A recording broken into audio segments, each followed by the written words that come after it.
Karena salibmu kami hidup, ini bukan sebuah pernyataan biasa. Sebab dari saliblah engkau mengubah kematian menjadi kehidupan. Dari ketiadaan harapan menjadi berpengharapan. Di salib ada banyak mujizat terjadi. Ada banyak hal yang engkau berikan buat kami. Berkat, anugerah, kasih karunia bersumber dari salib Kristus. Karena itu Tuhan, kami terus akan merenungkan tentang salib ini, bagaimana kami menikmatinya, hidup di dalam kuasanya, dan sampai kami berjumpa dengan Tuhan. Oleh salib ini pula kami akan menjadi bagian dari kebangkitan Kristus itu sendiri. Terima kasih Tuhan, berbicaralah kepada kami, karena hati kami sungguh merindukan kebenaran Tuhan, isi hati Tuhan, tujuan dan maksud Tuhan yang indah buat kami. Biar kami mengerti bagaimana kami harus berjalan bersama dengan Tuhan setiap hari. Berbicara dalam hati kami masing-masing oleh kuasa Roh Kudus-Mu. Ketika kami mendapat kebenaran, biarlah kebenaran itu menjadi bagian yang penting dalam kehidupan kami yang tak terpisahkan sekalipun. Inilah doa kami, kami serahkan pemberitaan firman Tuhan ini di dalam nama Yesus. Amin. Amin. Ya, shalom saudara-saudara sekalian. Hari ini kita kembali kepada tema bulanan kita sepanjang bulan April, ya, Victory of Christ, Victory for us, ya. Kemenangan Kristus adalah kemenangan kita. Ini seri yang kedua hari ini. Tapi sebelumnya saya mau baca dulu, bahwa kita baca satu bagian dari firman Tuhan, dua bagian. Yang pertama Yohanes 11 ayat 25 sampai 26, boleh tolong ditampilkan. Yohanes 11 ayat yang ke 25 sampai 26. Kita baca ini dulu, setelah itu nanti kita baru ke Roma. Yohanes 11, 25 sampai 26, demikian firman Tuhan, semua bersuara 2-3. Jawab Yesus, akulah kebangkitan dan hidup. Barang siapa percaya kepadaku, ia akan hidup, walaupun ia sudah mati. Dan setiap orang yang hidup dan yang percaya kepadaku, tidak akan mati selama-lamanya. Percayalah engkau akan hal ini. Sekarang Roma pasal 6. Roma pasal 6 ayat 4 dan 5. Roma pasal 6 ayat 4 dan 5. Kita baca dua ayat ini. Demikian firman Tuhan 2-3. Dengan demikian kita telah dikuburkan bersama-sama dengan Dia oleh baptisan dalam kematian, supaya sama seperti Kristus telah dibangkitkan dari antara orang mati oleh kemuliaan Bapa, demikian juga kita akan hidup dalam kehidupan yang baru. Yang 5, 2-3. Sebab jika kita telah menjadi satu dengan apa yang sama dengan kematiannya, kita juga akan menjadi satu akan yang kebangkitannya. Oke. Kita bicara kemenangan Kristus adalah kemenangan kita. Dan saudara, pertanyaannya minggu lalu, saya ulangi sedikit, kenapa kemenangan Kristus kok disebut kemenangan kita? Padahal kemenangan Kristus itu kan yang memperjuangkan Kristus sendiri. Kita nggak pernah ikut berjuang dengan Kristus di kayu salib. Kita nggak ikut bantu-bantu dia untuk bagaimana mengalahkan maut di situ, kan tidak. Tapi kenapa kemenangan Kristus kok menjadi kemenangan kita? Minggu lalu kita sudah dapat jawabannya, bahwa kemenangan Kristus itu bukan untuk Kristus sendiri. Kemenangan Kristus itu telah dibagikan kepada saya, dibagikan kepada saudara, dan diberikan kepada kita semua. Itu jawabannya minggu lalu. Nah, yang menarik hari ini saudara, setelah kemenangan Kristus itu dibagikan, saudara, maka sejak itulah ada yang namanya pengharapan. Pengharapan akan hidup yang kekal oleh orang-orang yang percaya kepada Dia. Karena itu seri kedua hari ini saudara, kita akan melihat secara khusus dari salib menuju pengharapan atau kehidupan. Dari salib menuju kepada kehidupan. Ini tema kecilnya, ya. Nah, dari dua kata ini saudara menarik. Di situ dikatakan salib lalu kehidupan. Ada dua, ya, dari salib menuju kehidupan. Salib dan kehidupan. Salib itu identik dengan kematian, saudara. Salib itu identik dengan kematian. Lalu yang kedua ada yang namanya kehidupan. Nah, pertanyaannya begini. Maksudnya dari pengertian ini kita menarik satu kesimpulan, bahwa Yesus mati di kayu salib, Dia telah mengubah kematian menjadi kehidupan. Ini yang menarik.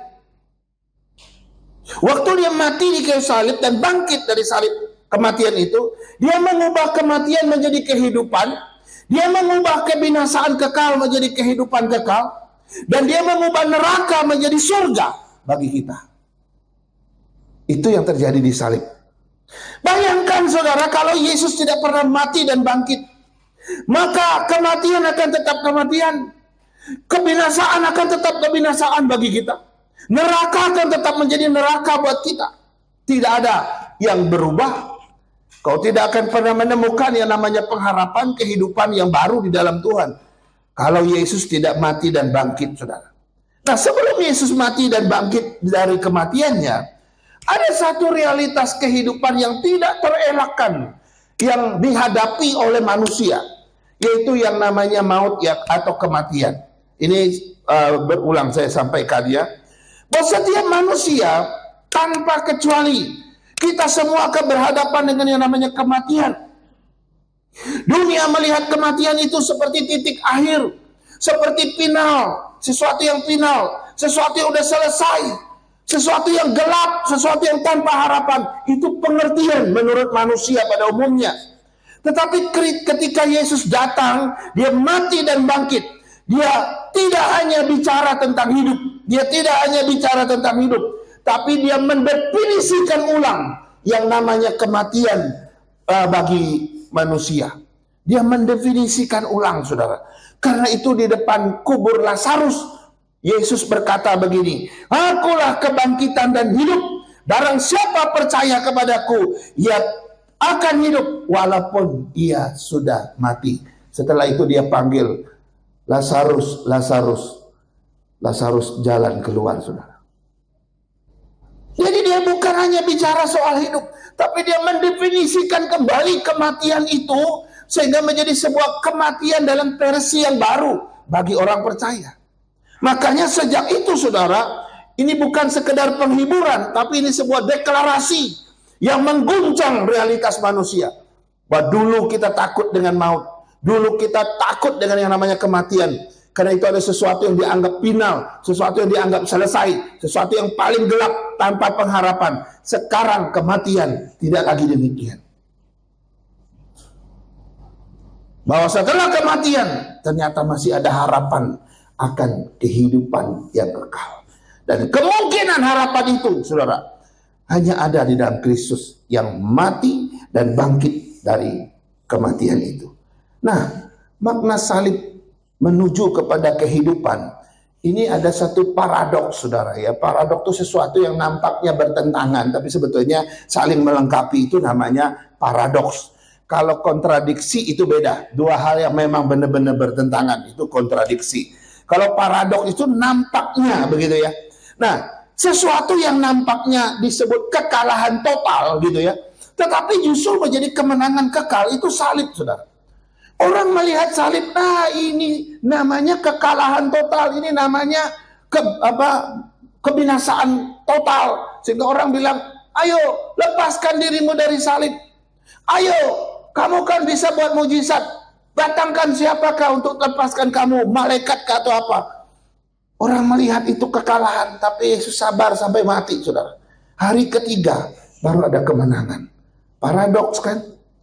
Dalam peristiwa salib kita melihat itu penderitaan memang, penolakan yang luar biasa, kematian yang luar biasa. Sehingga kalau kita lihat Yesus yang tersalib, maka kita lihat itu simbol dari apa? Kehinaan, simbol dari kehukuman, simbol dari penderitaan, simbol dari kematian. Itu semua yang dibayangkan oleh manusia. Dan tidak pernah ada yang berpikir bahwa orang disalib itu ada suatu kemenangan. Tidak ada. Ini konsep manusia. Secara manusiawi itu semua tampak seperti akhir cerita. Sudah nggak ada cerita lagi setelah itu. Salib itu seperti udah titik terakhir. Tetapi saudara, bagi Kristus salib itu justru titik balik. Titik balik sesuatu yang berbeda. Sesuatu yang dianggap berbeda dengan apa yang pada umumnya orang pikir. Bisa kita melihat bahwa salib itu adalah jalan penebusan, bukan menuju kehancuran. Kalau orang bilang salib itu menuju kehancuran, menuju kematian, menuju kebinasaan, enggak. Bagi Kristus salib itu adalah jalan penebusan. Ini makna yang orang nggak ngerti. Ini makna orang yang nggak nyampe di situ.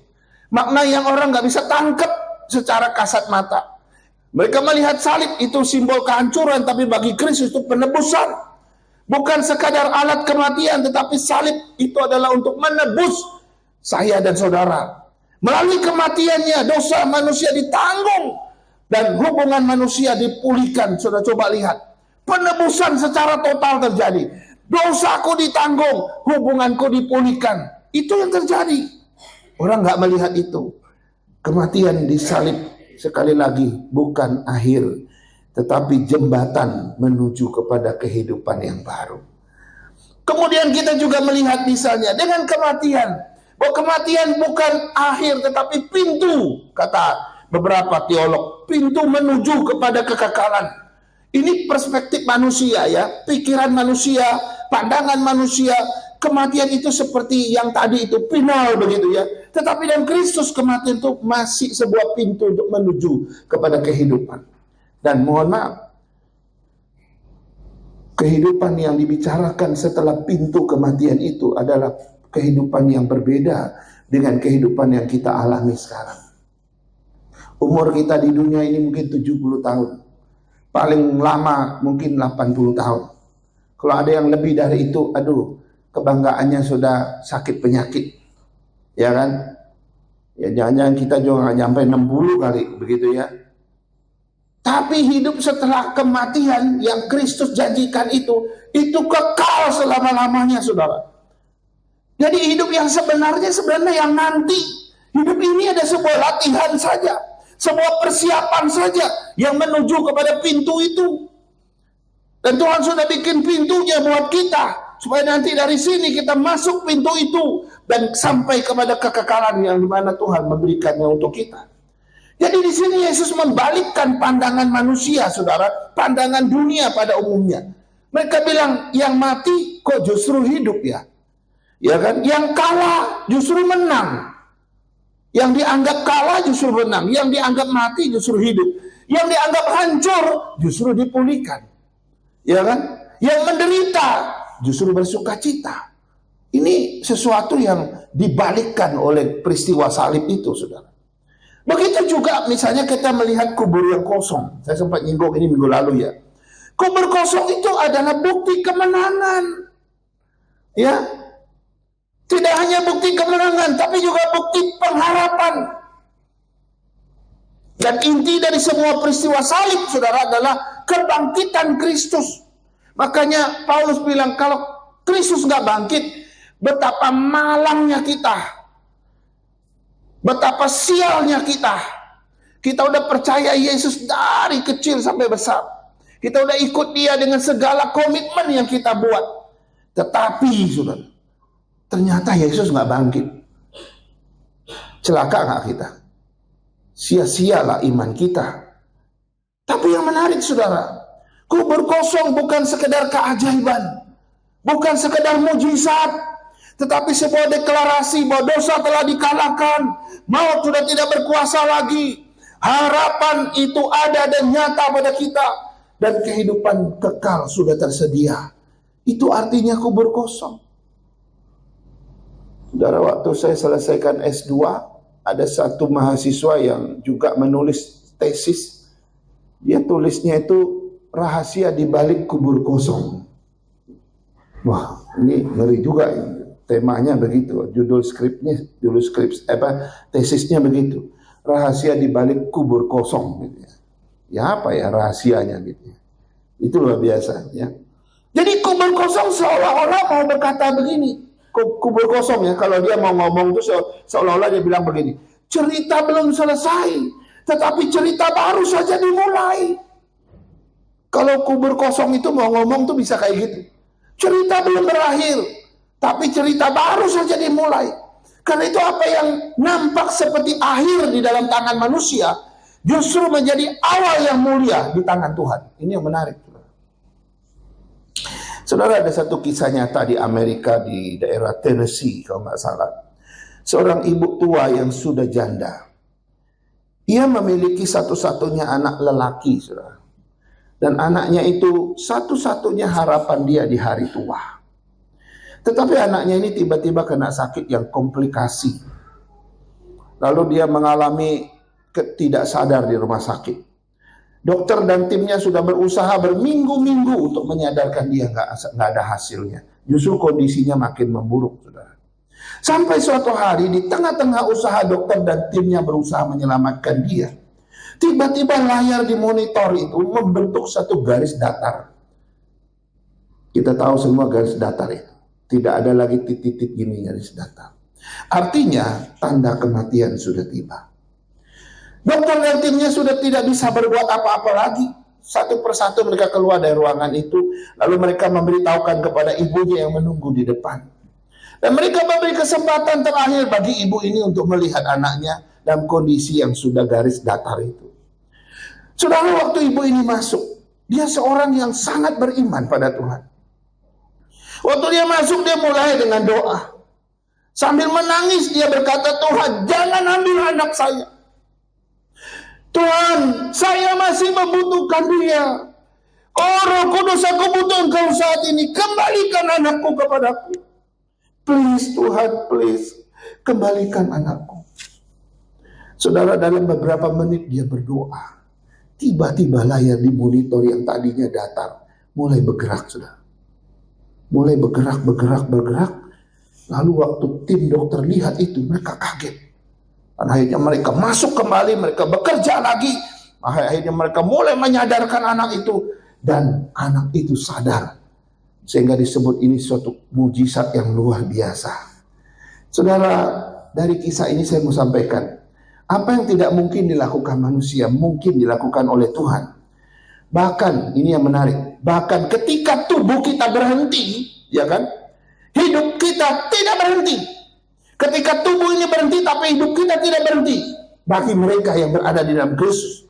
Karena itu kita nggak lagi bergantung pada detak jantung kita, tapi kita bergantung kepada Dia yang sumber kehidupan yang berkata, akulah kebangkitan dan hidup itu. Jadi kalau kita menyimak perkataan Yesus, akulah kebangkitan dan hidup, itu tidak menyatakan Yesus seolah-olah memberikan sesuatu yang di luar dirinya, enggak. Waktu dia berkata, akulah kebangkitan dan hidup, dia menunjuk kepada pribadinya sendiri yang adalah kebangkitan dan hidup. Dulu ada satu jemaat dari Belitung, pernah kami besok juga. Dia tukang berburu tiap malam sampai subuh. Lalu dia kena kerusakan pada paru-paru, saya nggak tahu persis sakit itu. Dan waktu dia di rumah sakit, dia cuma hidup karena ada alat yang bantu napas itu, saudara. Tahu ya, alat yang bantu napas itu. Yang bikin kami sedih itu apa? Karena kesadarannya itu masih tinggi sekali. Padahal kalau alat ini dicetek gitu, matiin, dia langsung mati, saudara.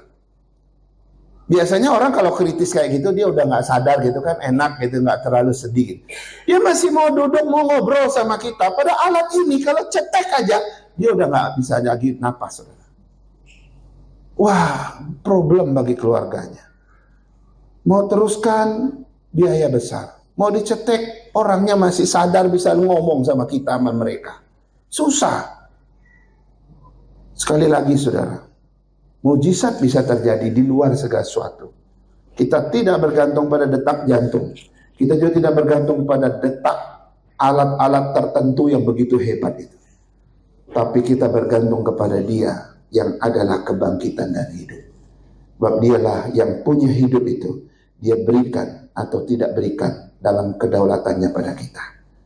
Ada banyak orang yang bersaksi sudah nggak ada harapan, sudah mati seperti anak ibu tadi. Tapi hidup kembali karena doa kepada Tuhan. Ada orang yang alatnya sudah dimatikan, tapi akhirnya masih bisa hidup juga. Itu karena mujizat yang Tuhan berikan. Jadi kita punya satu rahasia kehidupan dan kebangkitan.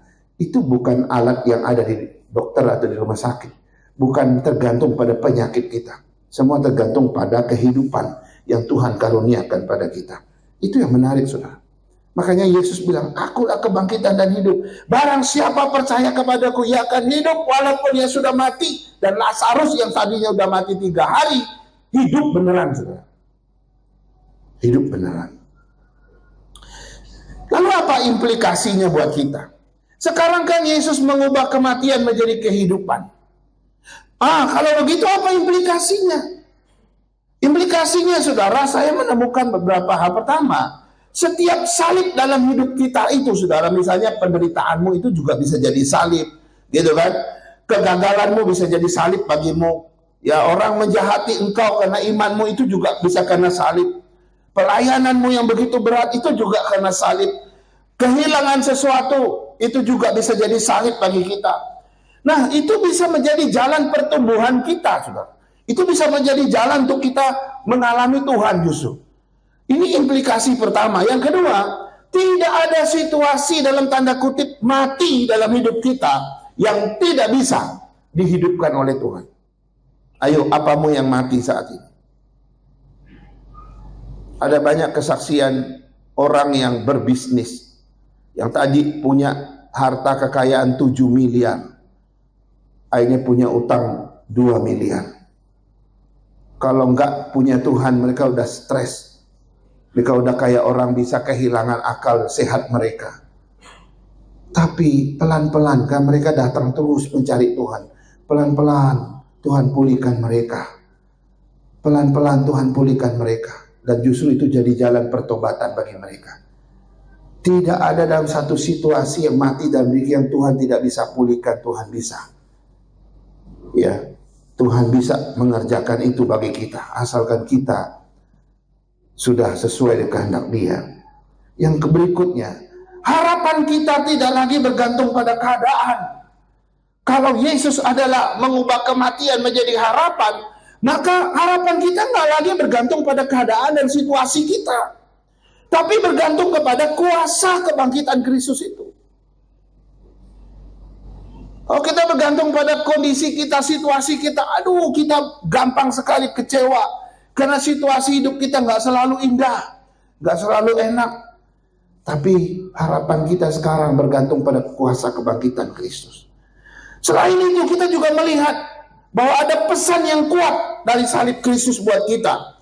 Bahwa Kristus mengajarkan kita tentang beberapa hal. Misalnya, Allah bekerja justru pada titik paling rendah dalam hidup kita.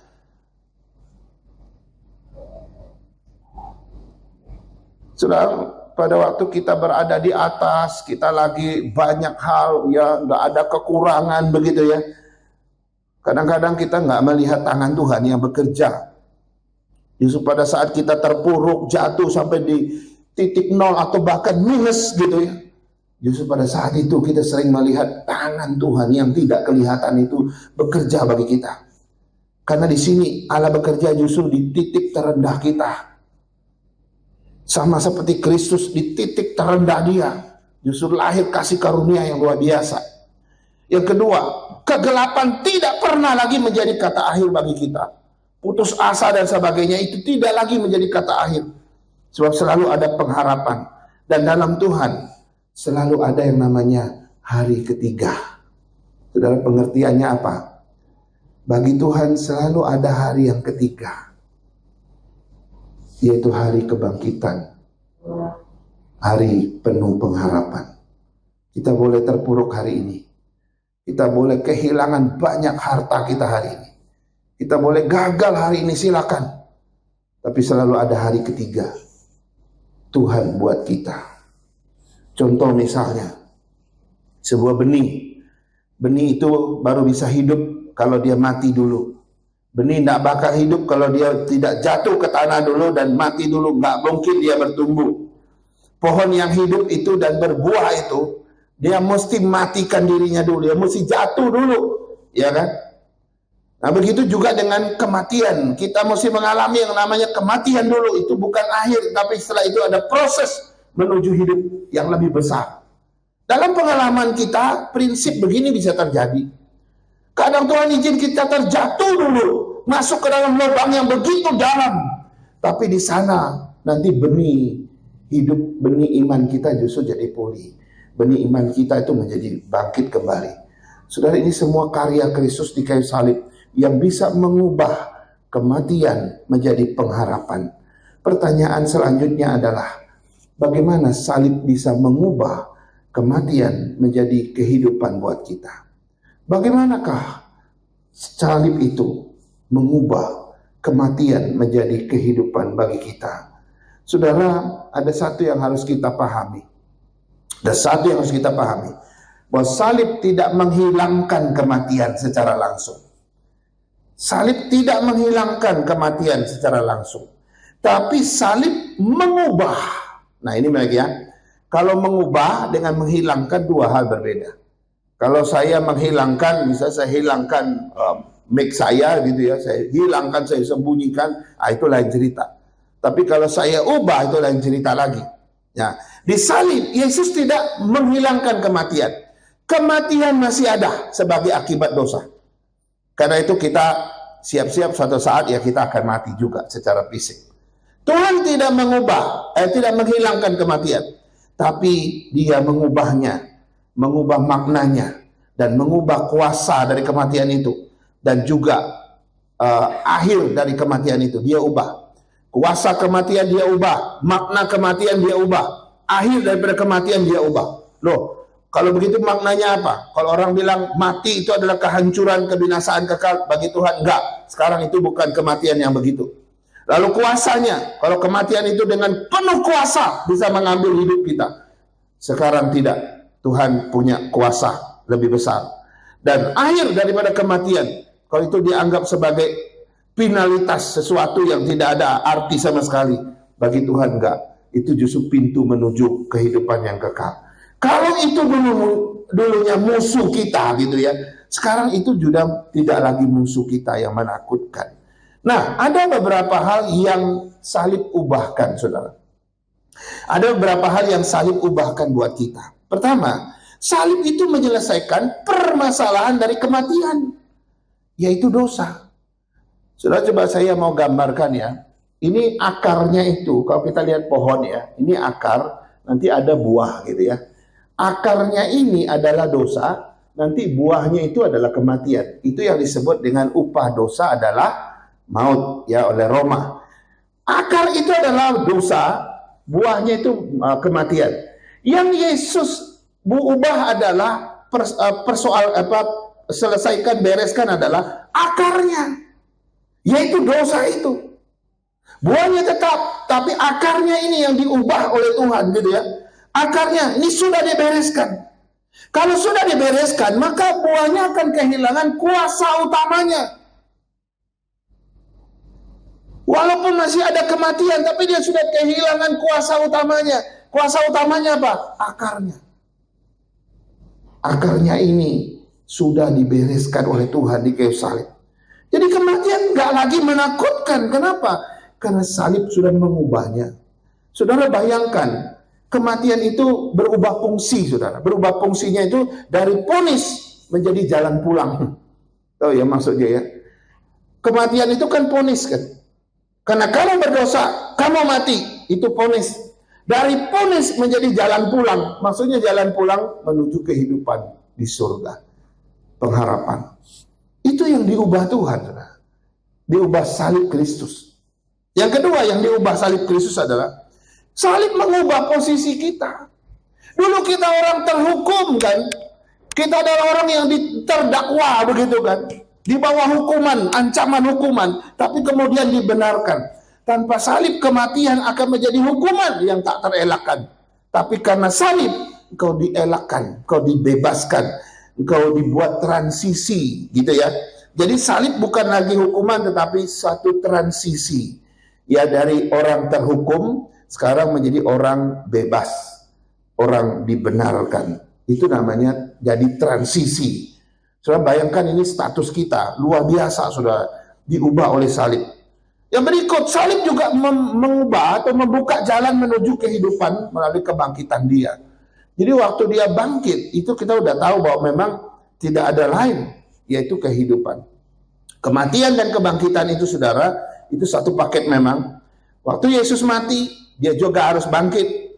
Mati tanpa bangkit bagi Kristus dalam rencana kekal Tuhan itu nggak mungkin ya terpisahkan. Dan kita waktu Yesus bangkit itu adalah tersedianya suatu kehidupan kekal buat kita.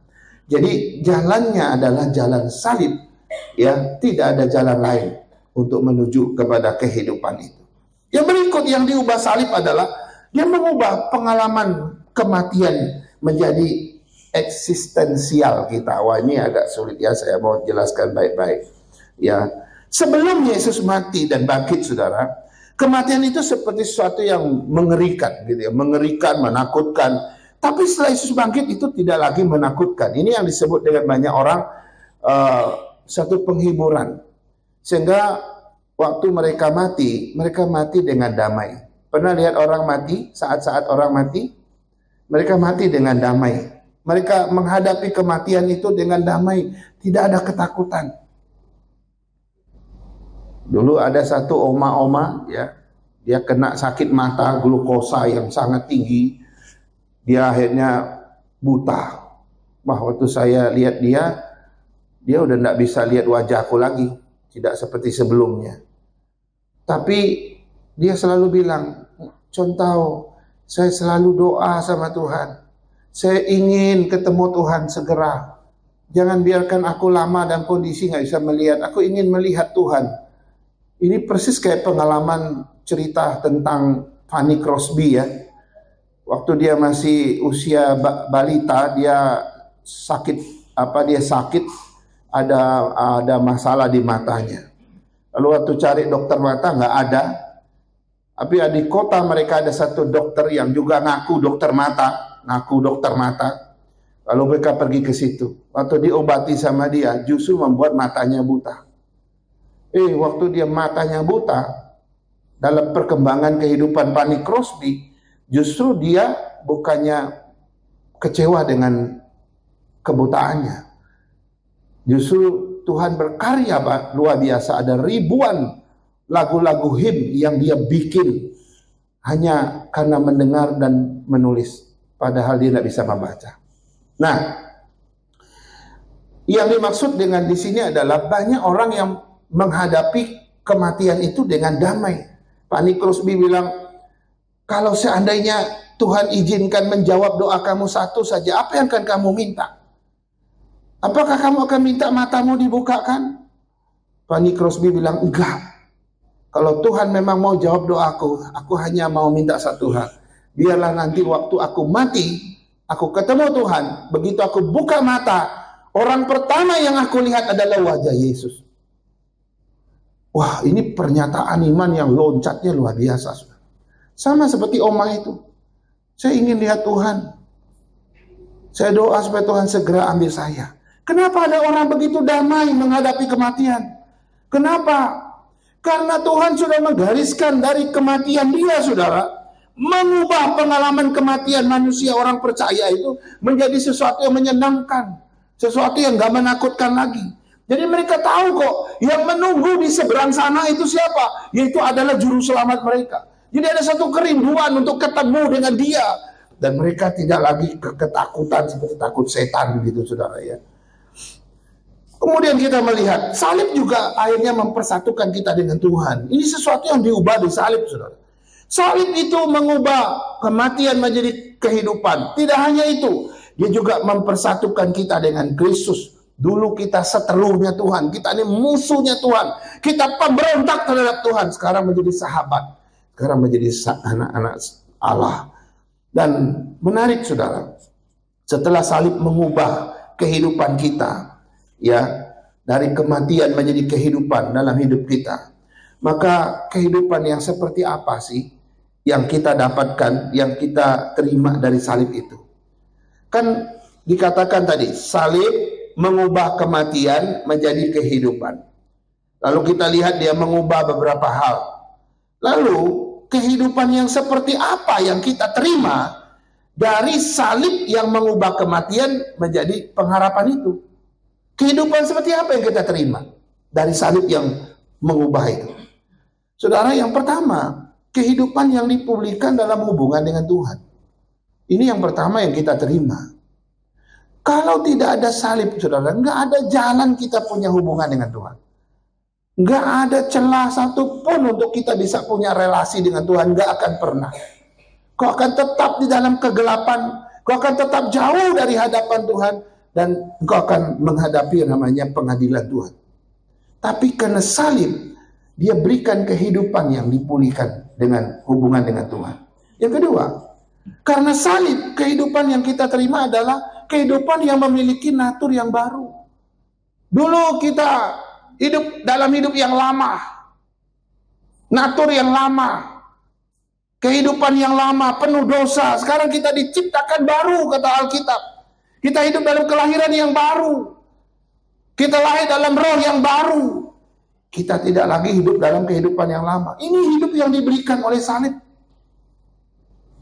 Kehidupan dalam kuasa kebangkitan, itu yang ketiga.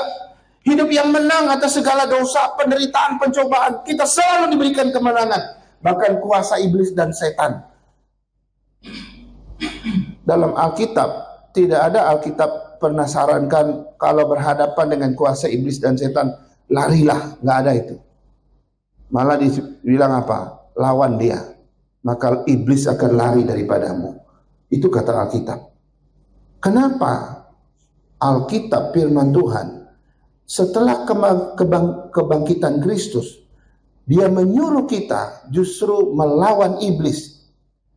Dan dia katakan kalau kita melawan iblis, iblis akan lari daripada kita. Kenapa? Itu karena kuasa kebangkitan Kristus yang diberikan dalam hidup baru kita yang percaya pada Tuhan. Yang berikutnya, kehidupan yang seperti apa yang kita terima dari salib yang punya kuasa ini?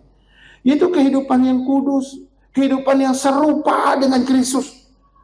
Kita hidup dalam kesucian, hidup dalam kekudusan, hidup dalam ketaatan, kesetiaan, hidup dalam cinta kasih. Hidup kita jadi berubah. Ada satu tokoh nasional sedang menciderai ajaran Kristen.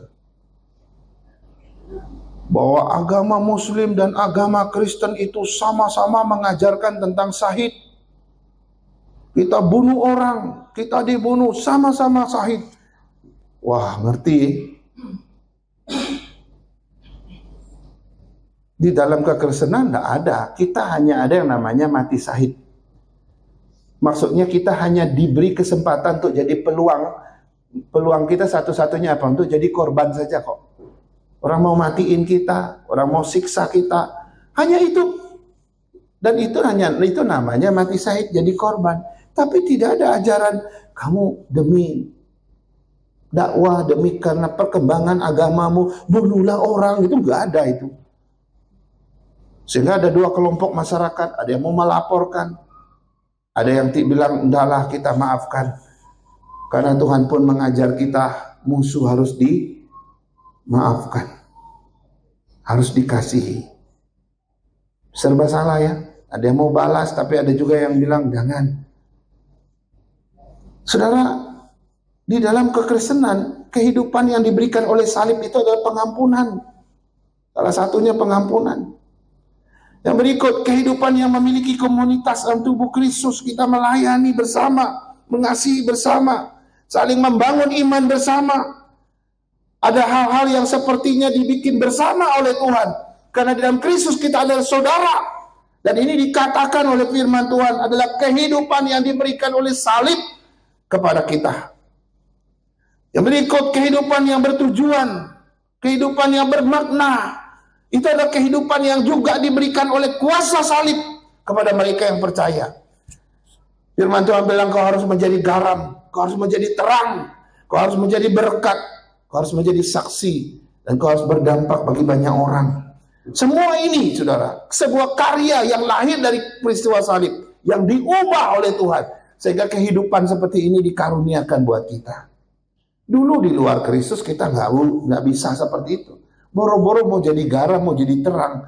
Kita mau jadi garam dan terang untuk apa? Untuk siapa? Dan dari mana? Orang kita masih di luar Tuhan. Dan kehidupan yang terakhir yang dikaruniakan oleh salib kepada kita adalah kehidupan yang kekal. Harapan dan destinasi terakhir dari hidup kita itu adanya di sana. di surga bersama Tuhan. Nah, saudara, pernyataan tentang salib mengubah kematian menjadi kehidupan itu menunjukkan apa sebetulnya? Pernyataan yang mengatakan bahwa salib mengubah kematian menjadi kehidupan itu menunjukkan apa sebetulnya? Saudara, itu menunjukkan bahwa salib itu punya kuasa. Ini yang penting ya. Salib itu punya kuasa, atau di salib itu punya kuasa, bukan jin kafir. Pernah dengar itu?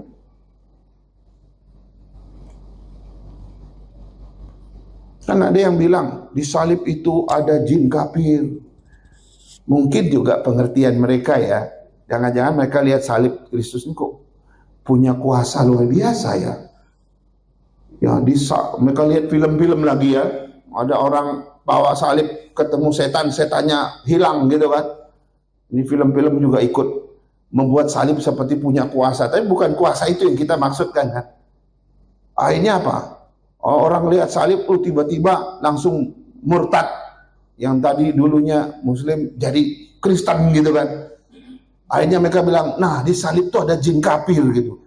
Karena seolah-olah ada kuasa tuh di salib. Karena itu hati-hati.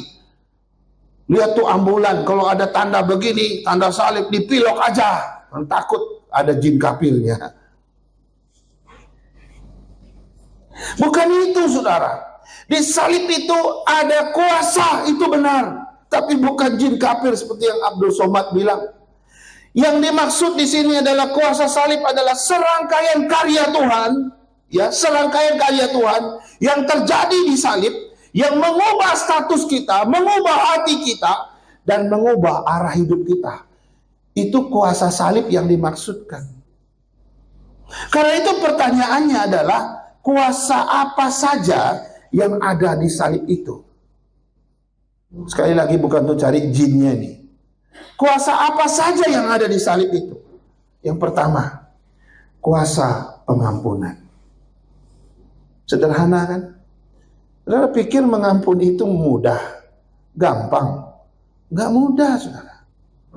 Di tengah-tengah puncak orang menyakiti kita, kira-kira bisa gak kita mengampuni? Seperti Kristus. Ampunilah mereka ya Bapa, sebab mereka tidak tahu apa yang mereka perbuat. Kuasa pengampunan lahir dari salib. Dosa kita telah diampuni, maka kita juga harus mengampuni yang lain. Itu kata firman Tuhan. Kuasa pengampunan ini saudara gak mudah. Dulu saya pernah dengar satu kisah nyata ya, di Indonesia waktu itu tahun berapa saya lupa. Anaknya dibunuh oleh orang. Lalu dia mau mempraktekkan ini saudara. Dia mengampuni pembunuh itu. Dia datangin di penjara. Lalu dia ngomong panjang lebar. Dia ceritakan tentang cinta kasih Tuhan sama dia. Lalu dia bilang, akulah ibu dari anakku yang kamu bunuh itu. Aku mengampuni kamu. Sebab Kristus telah mengampuni aku sebelumnya. Saya harap kamu hidup dalam damai sejahtera. Setelah kamu keluar nanti, kamu hidup dalam kebenaran. Wah, mampu gak setiap ibu berkata begitu terhadap pembunuh anaknya? Gak mampu saudara. Hanya orang yang pernah mengalami kuasa salib, di mana kuasa pengampunan itu diberikan buat kita. Wah, ini gak mudah saudara. Yang kedua, kehidupan seperti apa yang kita terima dari kuasa salib itu? Yaitu kuasa pembenaran. Ya, kita sudah dibenarkan, maka dalam banyak hal kita juga jangan lagi ya mendakwa orang lain dan sebagainya. Kita hidup di dalam pembenaran, ya, kita hidup di dalam kebenaran. Itu dua hal yang berbeda sekali. Kita dibenarkan, maka sejak itu hidup kita jadi benar, saudara. Dan kita menjadi kebenaran juga bagi orang lain.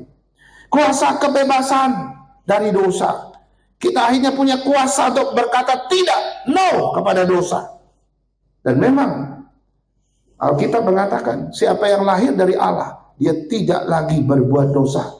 Ada kemungkinan besar, bukan hanya kemungkinan, bagi mereka yang lahir dari Allah, tidak lagi berbuat dosa. Karena mereka mampu mengalahkan dosa. Ada kuasa pendamaian. dari musuh, dari pemberontak, sekarang menjadi orang yang dekat dengan Tuhan. Sekarang ada kuasa pendamaian, kita bawa damai kemana-mana.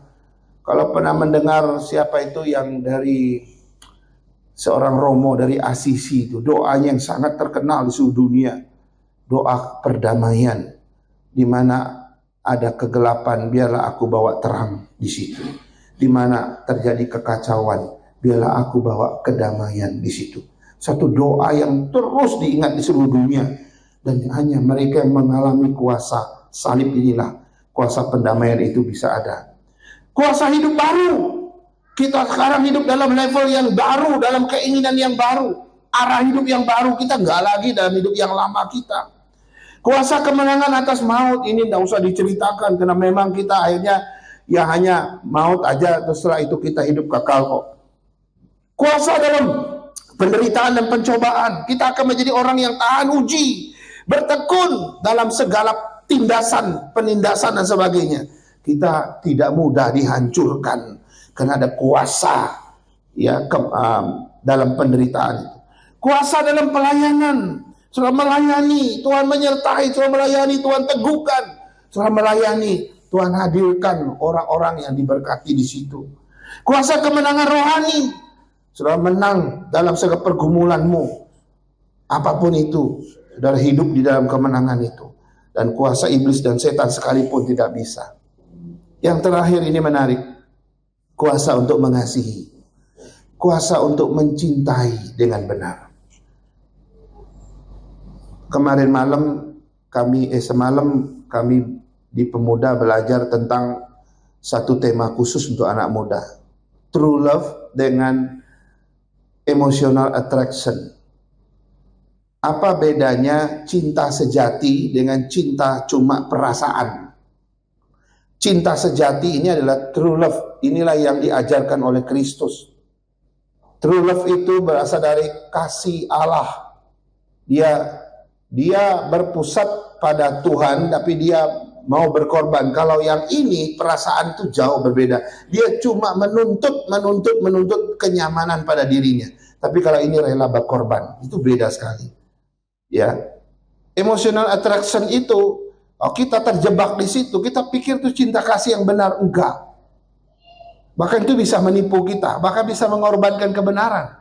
Waktu anak muda jatuh cinta, ternyata orang yang dicintai adalah orang yang nggak percaya Tuhan.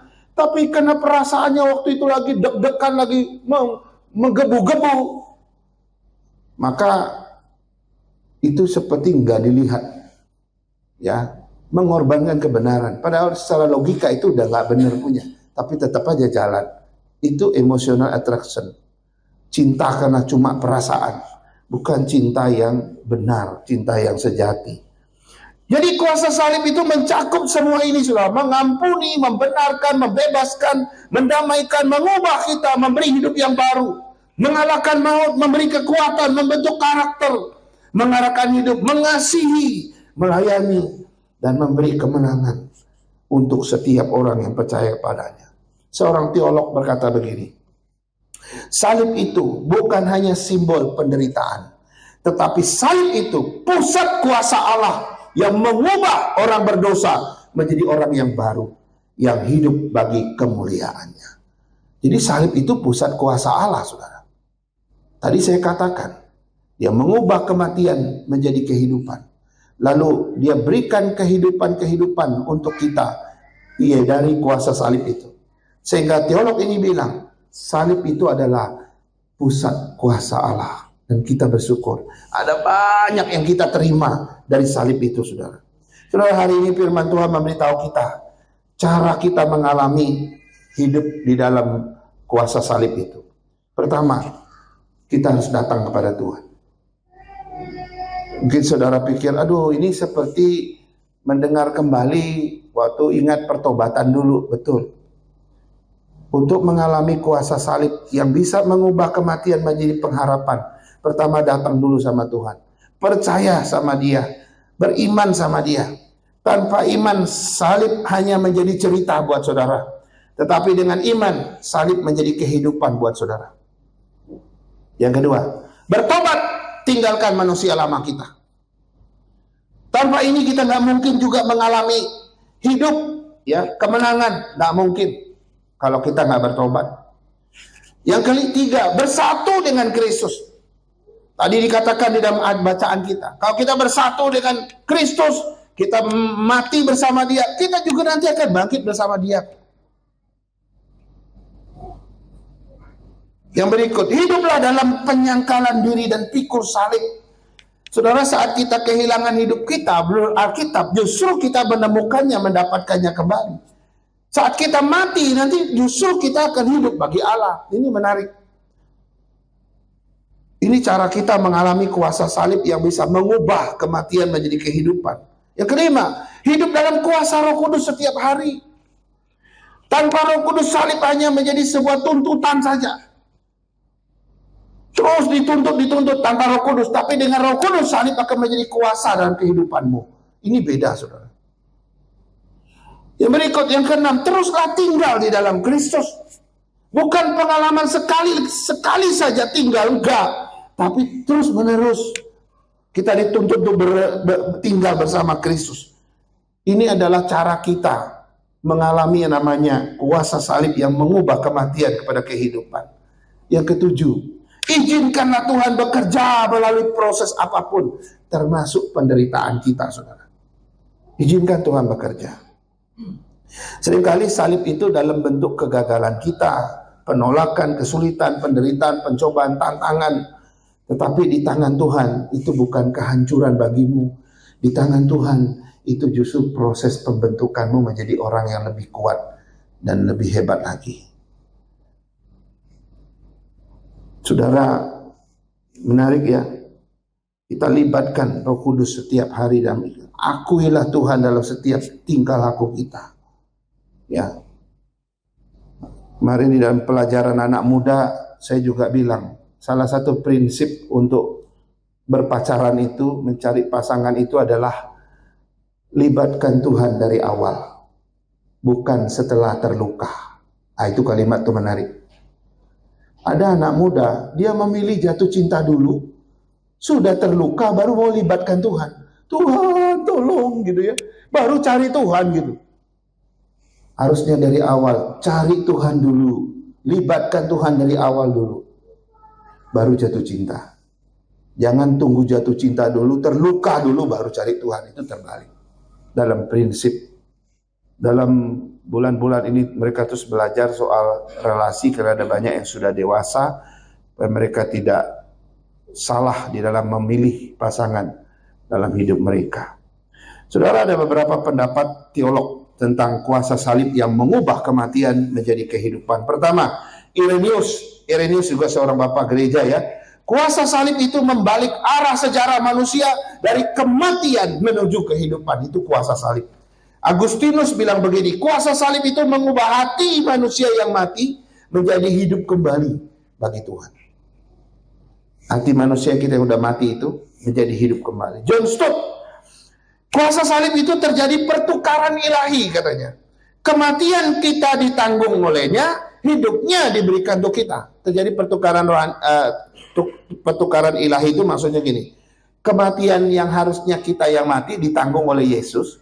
Kehidupan yang dilahirkan dari kematian Yesus diberikan buat kita. Terjadi pertukaran. Hal yang sama dikatakan John Calvin. Kuasa salib menukarkan kematian Kristus menjadi kematian kita menjadi kematian Kristus, dan hidup Kristus menjadi hidup kita.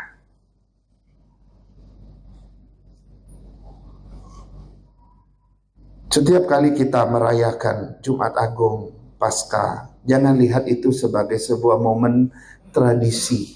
Jangan, saudara. Oh, kita mau bahas, ada banyak makna, ada banyak sisi-sisi yang harus kita terus pahami. Bahwa dari salib itu yang menjadi pusat kuasa Allah memberikan kehidupan yang berbeda bagi kita. Mari kita berdoa. Bapa, kami terima kasih kepada Engkau atas firman Tuhan yang kami sudah dengar. Kami sadar Tuhan, seringkali apa yang menjadi tradisi gereja, kami kehilangan banyak makna. Maka saat-saat ini kalau kami terus belajar tentang kuasa salib dan kebangkitan Kristus sampai akhir bulan nanti. Kami boleh terus memahami, merenungkannya. Walaupun momennya sudah lewat, tapi ini bukan sesuatu untuk dilupakan. Kami boleh terus merenungkannya dan menikmati bagaimana Tuhan memberitahu kami tentang kuasa salibnya itu. Terima kasih Tuhan.